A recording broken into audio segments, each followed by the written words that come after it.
माता लक्ष्मी जी की बड़ी बहन, क्या नाम था उनका? लक्ष्मी जी की बहन का नाम क्या था? अच्छा जान दो, लक्ष्मी जी की माता जी का नाम बता दो। लक्ष्मी जी की माता नाम क्या था? ख्याति देवी। क्या नाम था? जम के बोलो जरा। ख्याति देवी। लक्ष्मी जी के दो भाई थे, दाता और विधाता। लक्ष्मी जी की एक बड़ी बहन थी ज्येष्ठा देवी, जिसको लोग दरिद्रता कहते हैं। क्या नाम है? ज्येष्ठा। उसको लोग दरिद्रता कहते हैं। वो दरिद्रता जो थी वो ज्येष्ठा भगवान विष्णु को बहुत ज्यादा चाहती थी, बहुत प्रेम करती थी भगवान नारायण से, बहुत प्रेम। नारायण मेरे हो जाएं, मैं नारायण की हो जाऊं, नारायण मेरे हो, मैं नारायण की हूं। पर भगवान विष्णु ज्येष्ठा को नहीं चाहते थे, दरिद्रता को नहीं चाहते थे। भगवान विष्णु किसको चाहते थे? अरे बोलो जम के। लक्ष्मी। ओम नमः शिवाय, हर हर महादेव। इस वीडियो को लाइक कर दीजिएगा। चैनल पर जो भी लोग पहली बार आए हैं सब्सक्राइब जरूर करना, और साथ ही साथ महादेव जी का कोई सा भी प्यारा नाम कमेंट बॉक्स में लिखना मत भूलिएगा। तो चलिए सुनते हैं गुरुदेव के श्रीमुख से रविवार को कौन से कार्य नहीं करने चाहिए। देखो उतनी दूरी दूसरे की, उससे दूरी तीसरे की, ज्यादा अपना घुटना भी किसी के पाँव पर नहीं होना चाहिए। ना जाने किस वेश में कौन किस रूप में आकर कथा को श्रवण कर रहा है और हमारा पाँव उसको लगे, वो श्रेष्ठ नहीं हमारा, उसको लगना नहीं चाहिए। लगेगा कहाँ? कोई सत्संग में लगा, कोई भजन में लगा, कोई व्रत कर रहा हो, साधना कर रहा हो, तप कर रहा हो, उसकी साधना में, उसके व्रत में, उसकी भक्ति में हमें कुछ खलल नहीं करना, हमें नहीं करना। आपको देख लो भागवत जी में राजा परीक्षित ने मरा हुआ सांप उठाकर शमीक ऋषि के गले में डाला था। वो तो तप में लीन थे, उनको तो मालूम ही नहीं था, डाल दिया, परंतु भोगना तो पड़ा, भोगना तो पड़ा, भले उनको नहीं मालूम। कोई बैठा है, कोई भजन कर रहा है, कोई कथा में लगा है, हमें उसको खलल नहीं देना।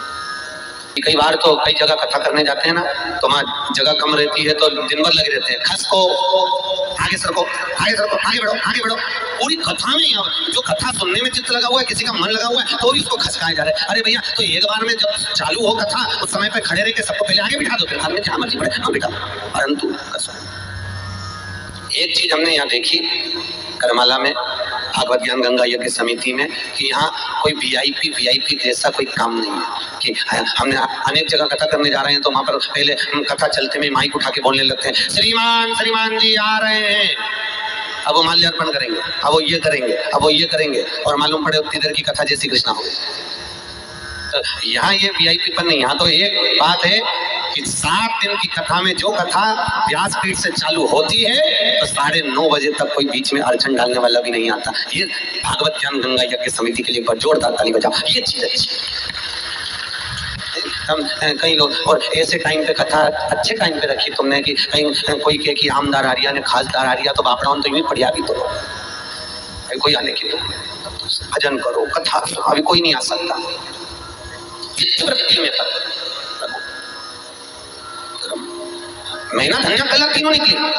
सनत कुमारों ने कह दिया तुम तीनों के चरणारविंद, तुम्हारे तीनों का वस्त्र हमें लगा है, तुम तीनों का वस्त्र लगा।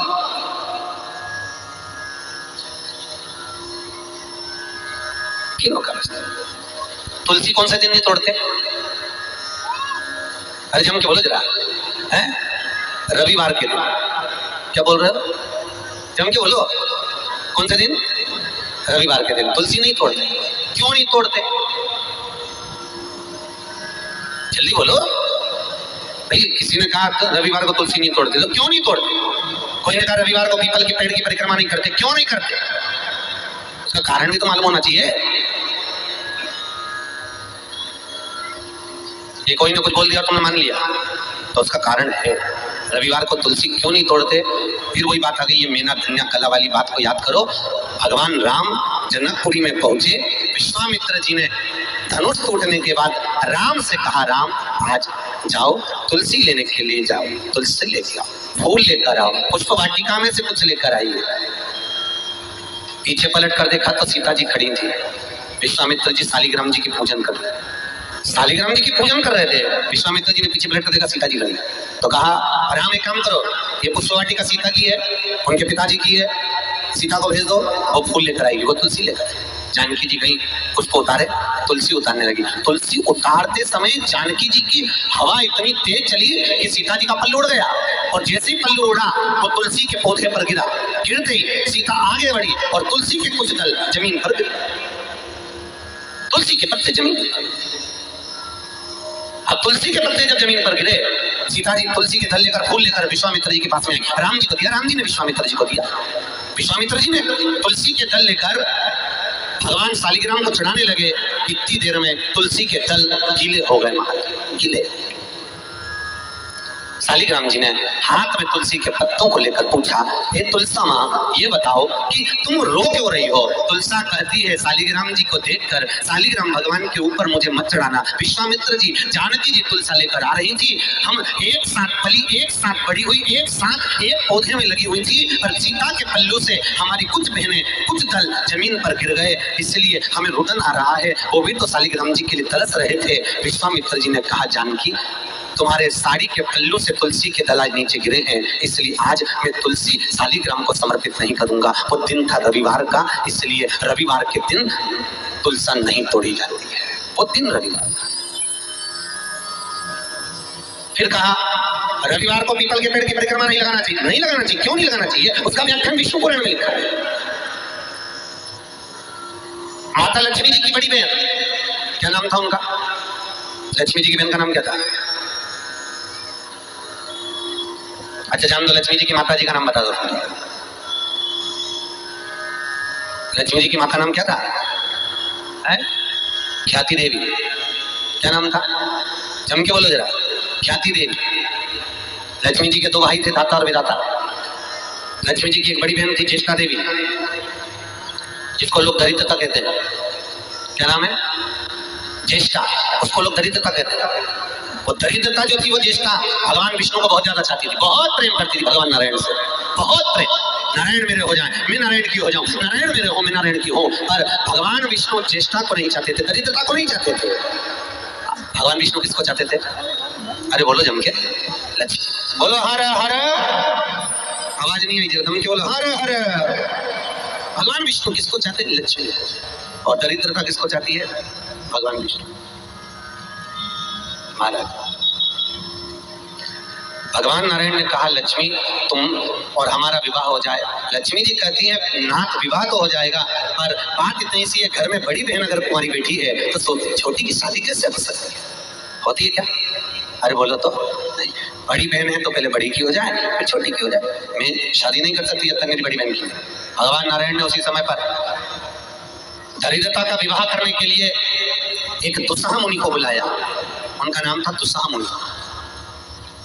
दुस्साह मुनि को बुलाकर कहा, आप विवाह कर लीजिए। दुस्साह जी ने कहा, मैंने नियम लिया, मैं शादी नहीं करूंगा, कुंवारा रहूंगा जीवन भर, तब करूंगा, साधना करूंगा, भक्ति में डूबूंगा। भगवान बोले, अरे शादी नहीं करेगा तो नरक होगा, रहने दे, विवाह कर। सबसे बड़ा आश्रम गृहस्थ आश्रम,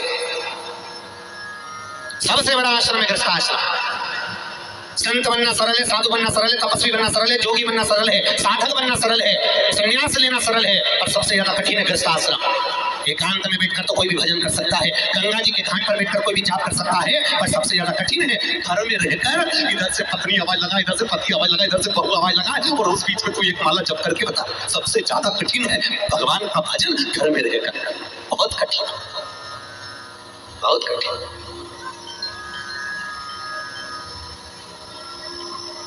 बहुत कठिन। एक बच्चे ने अपनी दादी से कहा, दादी, ओ दादी। दादी बोली, हाँ क्या है? दादी सुन तो, वो पड़ोस में रहता है ना लल्लू, हाँ, उसके यहाँ पर आज रायता बना है, और पूड़ी बनी है, और सेव बने, और बूंदी बनी है, नुक्ती। तो इतने में दादी बोली, तो उसके यहाँ बनेगी सरी, क्योंकि उसकी दादी मर गई तो उसका बारवा है, बारहवें में तो बनता ही है। इतने में छोटा सा बच्चा बोला, दादी अपने यहाँ कब बनेगा? दादी ने धर के दिया, एक दिया, चित्त वृत्ति का। महाराज तो दुस्साह मुनि से कहा, विवाह कर लो, शादी करना जरूरी है, कुंवारे नहीं रह सकते, शादी करो। महाराज तो शादी करूं तो करूं किससे? भगवान ने कहा, किससे करना चाहिए? बहुत सुंदर होना चाहिए तो विवाह करा जाए। ठीक है, दूसरा मुनि ने कहा, लक्ष्मी जी की बड़ी बहन है, बड़ी सुंदर है, चलो मैं दिखा देता हूँ। जो दिखाया दरिद्रता को, बड़ी सुंदर थी, अब सुंदर तो थी, विवाह कर भी लिया। शादी हो गई। अब दरिद्रता और दुष्कामना की शादी हुई। शादी होकर मुनि अपनी धर्म पत्नी को लेकर अपने घर चले। जैसे ही आश्रम में पहुंचे तो आश्रम में तो बहुत सारे संत मिलकर आहुतियां दे रहे थे। ओम ब्रह्मवे स्वाहा, ओम विष्णुवे स्वाहा, ओम इंद्राय स्वाहा, ओम प्रजापते स्वाहा। जैसी आहुतियों की आवाज आई इतने में तो दरिद्रता भागी। दरिद्रता अंदर नहीं गई, क्योंकि दरिद्रता जिस घर में भजन होता है, जिस घर में पाठ होता है, जिसके दरवाजे पर तुलसी का क्यारा होता है, जिसके यहाँ भगवान का भजन होता है, जिसके यहाँ दीप लगाया जाता है, जिसके यहाँ पर गौ माता की रोटी दी जाती है, उसके घर में कभी दरिद्रता प्रवेश नहीं कर सकती।